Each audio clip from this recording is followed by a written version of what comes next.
श्री सीताराम भक्तों, स्वागत है आपका हमारा YouTube चैनल ब्रह्मेश्वर महादेव ज्ञान दर्पण में।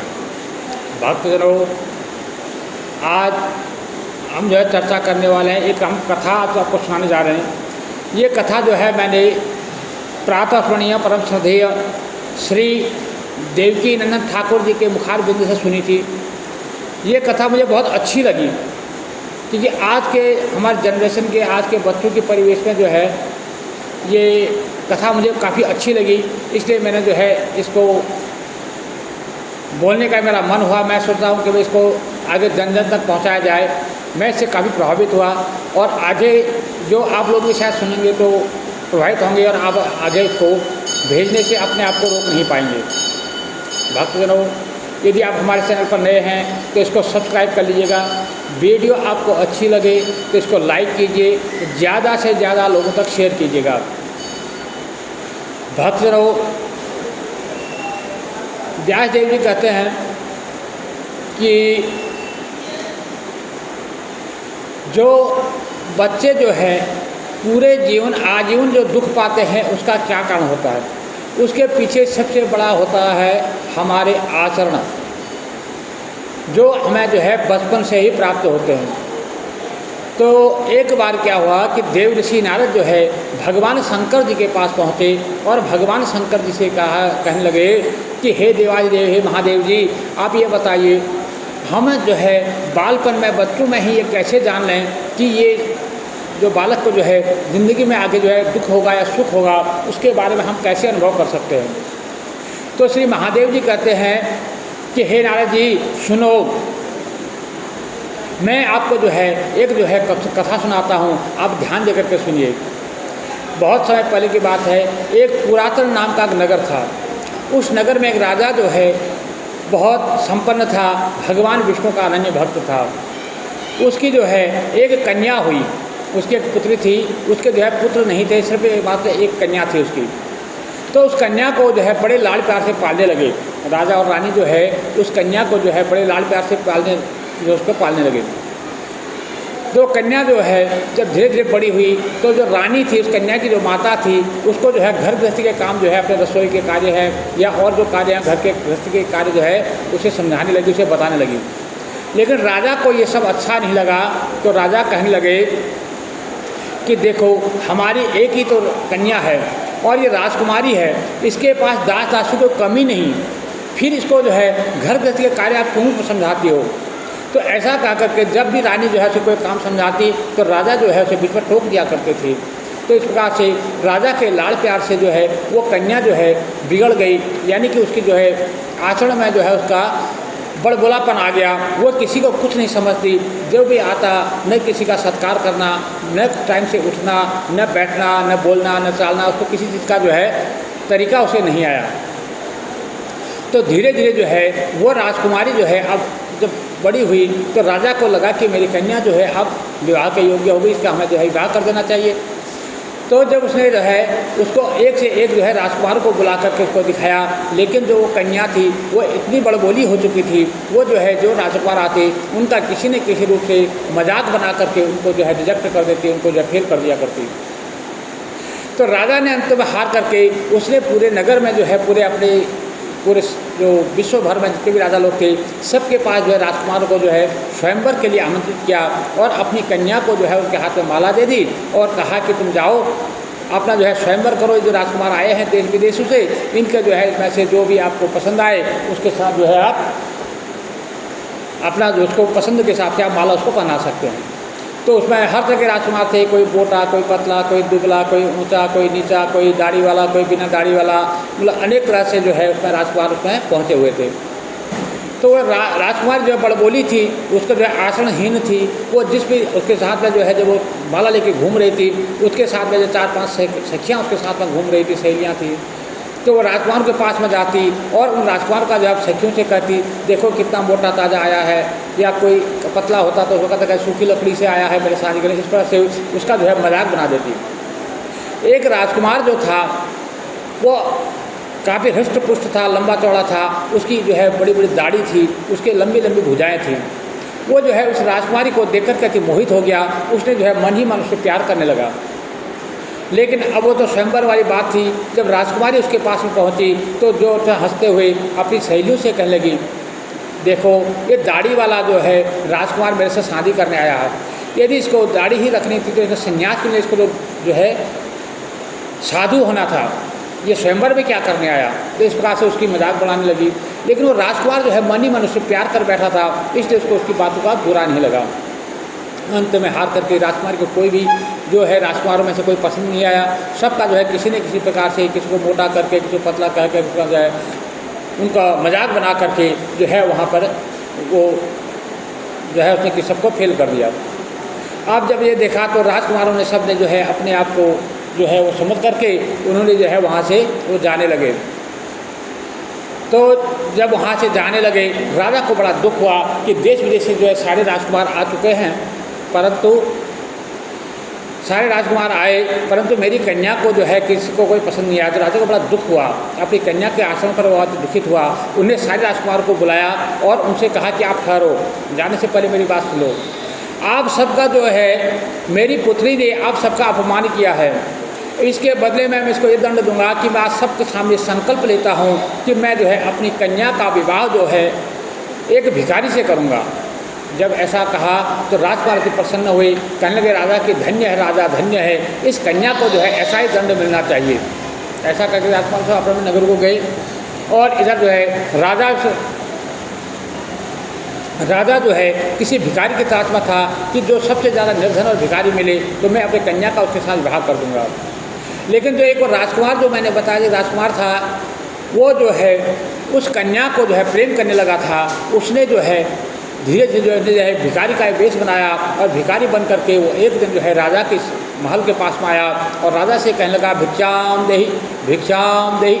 इस प्रकार से जब कहने लगा तो राजा ने देखा कि कोई भिखारी, अपने मंत्रियों से पूछा तो मंत्री ने बताया कि हमारे दरवाजे पे जो कोई भिखारी आया। तो राजा ने उसको जो है तुरंत बुलवाया और अपनी कन्या का जो है अपने प्रतिज्ञा के हिसाब से उसके साथ जो है विवाह करने लगा। तो रानी ने बहुत समझाया तो राजकुमारी बहुत रोने लगी कि भाई मैं जो है आप किसी राजकुमार को बुला कर मेरी शादी कर दो, भिखारी के साथ नहीं करूँगी। रानी भी जो है पहले तो राजकुमारी मजाक समझ रही थी, लेकिन जब वो विवाह जब होने लगा तो रोने लगी, तो रानी भी रोने लगी। तो राजा ने कहा मैंने वचन दे दिया है तो मैं इसका जो है भिखारी के साथ ही इसका विवाह करूँगा। तो राजा ने उसका भिखारी के साथ जो है उसका पाणी ग्रहण हो गया, विवाह हो गया। अब वो जो है भिखारी के साथ जो है जाने लगी। अब ना तो वहाँ भाई भिखारी तो भिखारी था, न राथी न हाथी न घोड़े न रथ न यात्रा। अब जो है वो आगे आगे भिखारी पीछे पीछे जो कन्या जाने लगी। अब राजकुमारी कहे भिखारी से कि मेरा जाने का कुछ प्रबंध करो, कुछ घोड़ा हाथी कुछ मंगवा दो। तो भिखारी बोला कि देखो मैं तो खुद भिखारी हूँ, दर दर भटक के तो मैं जो है भिक्षा मांगता हूँ, पेट भरता हूँ, फिर मैं हाथी घोड़े कहाँ से लाऊँ, मेरे साथ तो तुम्हें पैदल ही चलना होगा। तो इस प्रकार से वो काफ़ी दूर से पैदल लेते चला गया। जब कुछ दूर गए तो रानी जो राजकुमारी जो थक गई तो एक पेड़ की छाँव में बैठ गई। तो वहाँ पे जो है एक सुंदर खेत था, उसमें जो है बहुत अच्छा खासा जो है अनाज हो रहा था। खलिहान को देख करके राजकुमारी कहने लगी कि हे पतिदेव, ये इतने जो है जो खेत खलिहान किसके हैं, इसमें देखो कितना अनाज हो रहा है और मुझे भूख लग रही है। तो वो राजकुमार कहने लगा, जो भिखारी था वो कहने लगा कि हे देवी, ये जो खेत खलिहान आप देख रही हैं ये उस राजकुमार के हैं जो दाढ़ी वाला जो आपके स्वयंवर में आया था, ये जो है उसी के हैं। यदि तुमने उसके साथ विवाह किया होता तो आज जो है आप भूखी नहीं रहती, आपको पैदल भी नहीं जाना होता। चलो कोई बात नहीं। अब वो आगे बढ़ने लगे तो धीरे धीरे आगे गए।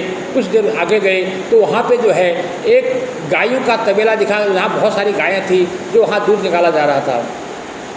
तो उस राजकुमारी ने उससे पूछा कि देखो ये गायें हैं, यहाँ बहुत सारी गाय हैं और यहाँ दूध की जो है नदियाँ बह रही हैं, दूध दही मक्खन सब बह रहा है, देखो हम भूखे हैं और हमें जो है यहाँ से दूध कुछ मिल जाता तो भिखारी बोला देखो तुम एक भिखारी की पत्नी हो तो दूध दही की तो बात ही छोड़ दो।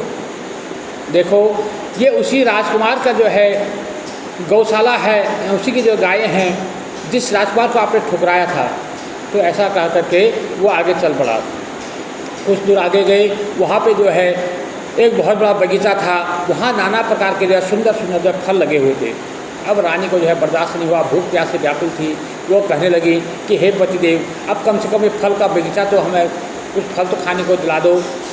तो वो कहने लगा, और भिखारी जो था वो कहने लगा कि हे प्रिय, ये जो है हमारा नहीं है, ये तो उसी राजकुमार का है जिस राजकुमार को आपने दड़ियल कह करके, दाढ़ी वाला साधु कह करके ठुकराया था। ये उसी का बगीचा है, इसमें से फल हम नहीं तोड़ सकेंगे, हम तो भिखारी हैं। तो इस प्रकार से वो आगे गया, जाते जाते उसे अपने कुटिया में ले गया। एक झोपड़ी थी, तो झोपड़ी में जो है फूस की बनी हुई झोपड़ी के अंदर उसको ले गया।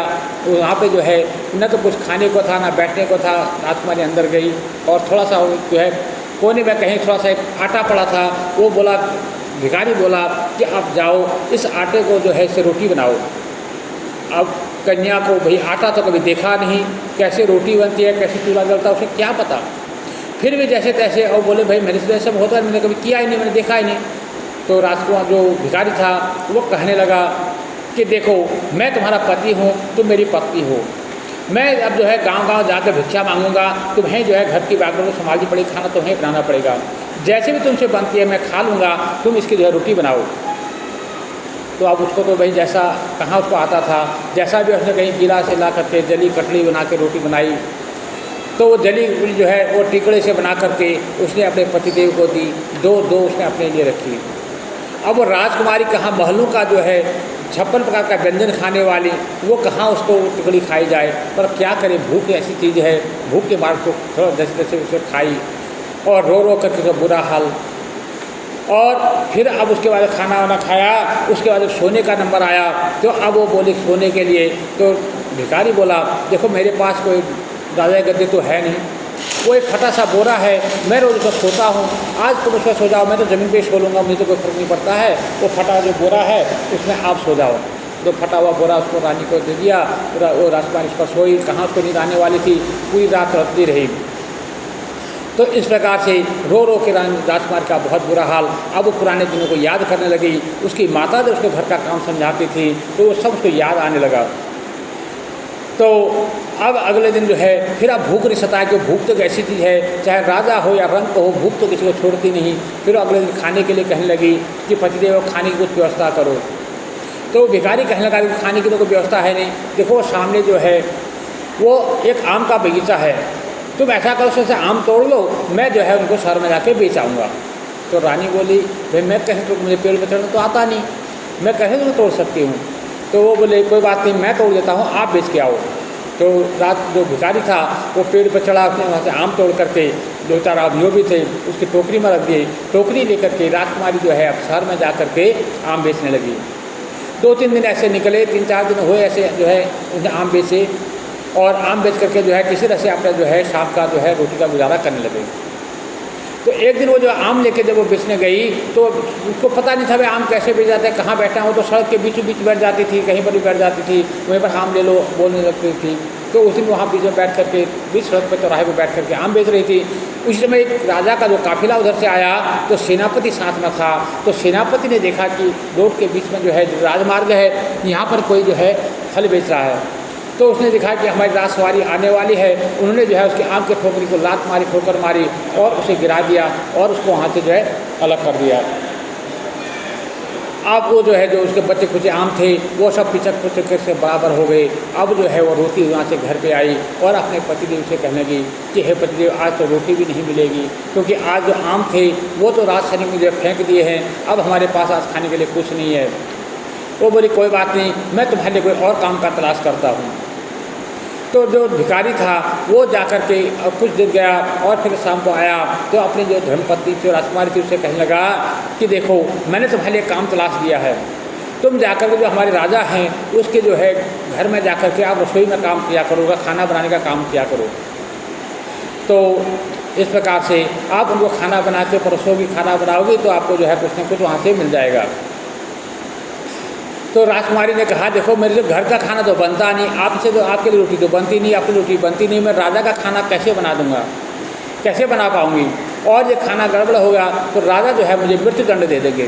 तो भिखारी कहने लगा तो ऐसे भी जी के तुम क्या करोगी, तुम ऐसी मरी हुई समान हो, ऐसे जीना भी कोई जीना है। ठीक है खाना मिलेगा, ठीक है, अगर तुम मृत्यु दंड मिलेगा तो भी तुम्हारा सौभाग्य है, तुमको जो है इस जीवन से मुक्ति मिल जाएगी। तो ऐसा कह करके अगले दिन जो है वो वहाँ पर गई और राजा के यहाँ जो रसोई में काम करने लगी। तो एक दिन देखा कि राजा के यहाँ जो है और देशों के बहुत सारे जो राजा लोग आए हुए थे, वहाँ पार्टी चल रही थी। वहाँ नाना प्रकार के जो है खाने का व्यंजन बने हुए थे। उस खाने का व्यंजन जो वहाँ परोसा हुआ था, उसे देख करके उस रानी जो राजकुमारी थी उसके मुंह में पानी आ गया। उसको याद आने लगा अपने पिता के जो है राजमहल में रह करके मैं भी कभी इस प्रकार के जो है सुंदर व्यंजन खाया करती थी, लेकिन अब तो मुझे सूखी रोटी भी नसीब नहीं है। तो इस प्रकार से जब उसने देखा तो लालच ऐसी बुरी चीज़ है, तो उसने क्या किया, वहाँ से जो भी रोटी चपाती जो भी वहाँ भोजन था, जो भी सुंदर जो भोजन था, उसने एक डलिया में रखा और वो जो है अपने पति देव के लिए ले जाने लगी। लेकिन जब वो जैसे वो जा रही थी तो वहाँ से एक नवयुवक आया, हट्टा तगड़ा लंबा चौड़ा युवक आया। उसने उसका हाथ पकड़ा, उसकी जो टोकरी थी वो छीन ली। वो कहने को उसके पैरों में गिड़गिड़ाने लगी, कहने लगी कि हे महाराज, आप जो है इसे मुझे मत मारो, क्योंकि मैं जो है कोई चोर नहीं हूँ, मैं जो है भूखी हूँ, मैं भूख के लिए जो है ये अन्न ले जा रही हूँ। तो राजकुमार कहने लगा कि तुम भूखी थी तो तुम खा लेती, इसमें से जो उसमें खाना था खा लेती, तो ले जाने की जरूरत क्या थी। तो वो कहने लगी कि हे भगवान, मैं जो है पतिव्रता नारी हूँ, मैं ब्याही हुई हूँ, मेरे पति घर पर हैं, वो भी भूखे हैं और उनको खिलाए बिना मैं कैसे खा सकती हूँ, इसलिए मैं ये ले जा रही हूँ, हम ताकि दोनों जने जो है इसमें से भोजन कर पाएंगे। तो इस प्रकार से मैं इसको ले जा रही हूँ। जब ऐसा कहा तो उस जो नौजवान था उसने उस रानी का जो हाथ पकड़ा और उस राजकुमारी का हाथ पकड़ करके वो जो है अपने राजसभा में ले गया और वहाँ बैठे हुए सब लोगों को दिखाने लगा, देखो ये वो लड़की है, ये अमुक देश की जो राजा की बेटी है, और इसने जो है अब सब राजाओं का जो है अपमान किया था, आप सारे राजकुमार जो है आप लोगों का जो है अपमान किया था, ये जो है किसी सीधे मुँह बात नहीं करती थी, और आज देखो कि क्या हालत है। जब इस प्रकार से वो बताने लगी तो वो जो है अब जो राजकुमारी थी उसकी आंखों से जो झर झर पानी गिर रहा है, उसके पैरों में पकड़ करके कहने लगी, अब मुझे चाहे आप मृत्युदंड दे दो, परंतु जो है अब मुझे और मत सताओ। इस प्रकार से वो कहने लगी। तो वह राजकुमार जो है वो जो युवक था वो उठा, उसने कहा, देखो तुमने जो है बहुत बड़ी गलती की, तुमने जो है बचपन से जो है अपने आचरण में जो सुधार नहीं किया, उसी का परिणाम स्वरूप आप देख रहे हो आपको कितना कष्ट झेलना पड़ा है। तो उन्होंने कहा, तुमने मुझे पहचाना नहीं, मैं वही दाढ़ी वाला राजकुमार हूँ, मैं वही राजकुमार हूँ जिन्हें तुम्हारे साधु दड़ियल कह करके ठुकराया था, लेकिन मैंने जो है आपको देखते ही मुझे जो आपसे प्रेम हो गया था, इसलिए जो है मैंने जो है आपको ये सब किया, और मैं और कोई नहीं, और जो भिखारी जो आपका पति है वो भी और कोई नहीं, वो भी मैं ही हूँ, मैं ही जो है भेज बदल के जो है भिखारी बन करके तुम्हारे पिताजी के पास आया और तुम्हें जो है ब्याह के लाया। देखो यहाँ पे तुम्हारे माता और पिता दोनों ही मौजूद हैं, उनको भी वहाँ बुलाया गया और उनको बताया, और उस कन्या को कहने लगा कि मैंने तुमको उस झोपड़ी में इसलिए रखा ताकि तुम्हें सबक मिल सके, आगे के लिए तुम्हें पता चल सके कि किसी की उपेक्षा करने का आचरण का जो है, किसी की जो है कोई आने जाने वाले कोई अतिथि का जो सत्कार न करना, किसी उपेक्षा करने का कितना बड़ा दंड मिलता है। तो इसलिए जो है मैंने आपको उस झोपड़ी में रखा। तो इस प्रकार से जब उसको कहा तो वो जो है अति गिड़गिड़ाई, रोई और उसके पैरों में पड़ करके और माफ़ी मांगने लगी। तो कहने का तात्पर्य यह है कि आज के परिवेश में हम लोग जो है अपने जो है आज की जो हमारी बहन बेटियां हैं वो काफ़ी मतलब जो है बाहर जाती हैं। वैसे हमारे शास्त्रों में तो यही नियम दिया था कि भाई पुरुष जो है वो बाहर से कमा के लाए और जो माताएं बहनें हैं वो अपना घर में जो है रसोई चौकी करे। आदमी औरत जो है कितना भी पढ़ी लिखी हो, कितने भी जो है ऊँची पद पर पहुँच जाए, लेकिन उसे कम से कम कुछ नहीं तो घर की रसोई उसे ज़रूर आनी चाहिए, ताकि ब्याह के बाद अपने पति को और अपने पुत्र को कम से कम अपने हाथों से बना हुआ भोजन वो खिला सके। क्योंकि जो लोग बाहर का भोजन खाते हैं उनकी बुद्धि कभी शुद्ध नहीं हो सकती है। इसलिए अब हमेशा जो है मैं हर उस माँ बहन बेटी से प्रार्थना करूँगा कि आप जो भी करो, आप जो भी कार्य करो, सब हम जो है वंदनीय हैं, हम उसको नमस्कार करते हैं, लेकिन कम से कम अपने रसोई का कार्य आप अपने हाथ से मत छोड़ना। क्योंकि रसोई जिस दिन हमारी माता बहनों ने छोड़ दी उस दिन जो है हमारे देश का, हमारे संस्कारों का, सब कुछ का जो है, जो हमारे संस्कारों का सबका हनन हो जाएगा। इसलिए माता बहन से मेरी प्रार्थना है कि कम से कम अपनी बेटी को ये कम से कम रसोई का कार्य जरूर सिखाना चाहिए। आने जाने वाले का स्वागत कैसे किया जाता है ये संस्कार जरूर देना चाहिए। वो चाहे पढ़ लिख करके कितनी बड़ी ऊंची पोस्ट पर पहुंच जाए। हम जानते हैं कि माता सीता जो है राजा जनक की पुत्री थी। चक्रवर्ती राजा श्री रामचंद्र की धर्मपत्नी दशरथ जी की जो है बहू है, पुत्रवधू है, और वो भी जो है अपने पति के लिए जो है स्वयं अपने हाथों से भोजन बनाती है। द्रौपदी पांचों पतियों के जो है 5 पति धुरंधर, एक से एक बलवान, जिनके सामने कोई ठहरता नहीं। द्रौपदी जो है इतनी बलवान पतियों की जो है पत्नी होने के बाद उसने जो है कभी हमेशा जो है अपने हाथों से बना हुआ भोजन खिलाया है। तो मेरा कहने का तात्पर्य यही है कि आज तो लोग ये सोचते हैं, शायद इसका कोई अर्थ लगा लेंगे कि जो है मैं जो अपना बहन बेटियों के जो है उनको जो है रसोई तक ही सीमित रखना चाहता हूँ या उससे जो है मतलब खिलाफ हूँ। लेकिन मैं ये कहता हूँ हर बहन बेटी को नौकरी करे, चाकरी करे, सब कुछ करे, ऊंची से ऊंची पोस्ट पर जाए, लेकिन कम से कम रसोई का जो कार्यभार है वो हमेशा अपने हाथ में रखे। तो ये जो है यही हमारे पास सबसे बड़ी हमारी जो भारतीय संस्कृति हमारे सनातन की सबसे बड़ी धरोहर है। जिस दिन हमारी माता बहनों के हाथ से रसोई का कार्य छूट गया, जो माता बहन अपने पुत्र को, अपने पति को जो है अपने हाथों से बना हुआ भोजन नहीं खिला पाएगी, उस दिन जो है हमारे सनातन धर्म का बहुत बड़ी क्षति हो जाएगी, बहुत बड़ा नुकसान हो जाएगा। इसके लिए मैं सबसे प्रार्थना करता हूँ कम से कम हमारी माता बहनें जो है अपने बेटियों को एक कार्य जरूर सिखाने चाहिए। हमारे घर में कोई आने जाने वाला कैसे आए, क्योंकि यदि पुत्र अगर खराब निकल गया, हम पुत्र का तो त्याग कर सकते हैं, पुत्र को घर से निकाल सकते हैं, उसको त्याग सकते हैं, लेकिन हम पुत्री को कभी त्याग नहीं दे सकते, उसको घर से निकाल भी नहीं सकते, क्योंकि वो हमारी सबसे बड़ी इज्जत है। क्योंकि पुत्री जो है देवताओं से कम नहीं है, देवी से कम नहीं है, इसलिए उसकी हर तरफ से रक्षा करना जो है हर पुरुष का जो है पहला कर्तव्य होता है। जैसे हमारे प्रधानमंत्री जाते हैं ना, उनके लिए वो होता है कि भाई तुम्हें इधर नहीं जाना, उधर नहीं जाना, ये नहीं जाना, वो नहीं जाना, इधर नहीं जाना, पीछे नहीं जाना, इधर नहीं जाना, उनके लिए एक मतलब पूरा एक रूटीन होता है। उसी प्रकार से हमारे माता बहनों के लिए भी रूटीन है कि उनको किस दायरे में रहना है। वो कोई छोटी मोटी हस्ती नहीं है, आज तो उसको जो है गलत आशा लगा लेते हैं, लेकिन जो हमारे धर्मशास्त्रों ने उसको जो है भगवान के बराबर जो है देवी उसको माना है। तो इसलिए उसके लिए पर जो उसको पाबंदियाँ लगती हैं, वो पाबंदियाँ नहीं, हकीकत में जो है वो उसकी इज्जत थी। तो भक्तों, यदि हमारी वीडियो आपको अच्छी लगी हो तो इसको लाइक कीजिए, ज़्यादा से ज़्यादा लोगों को शेयर कीजिएगा। वीडियो थोड़ी लंबी है, इसको ज़रूर देखिएगा। जय जय श्री सीताराम भक्तों।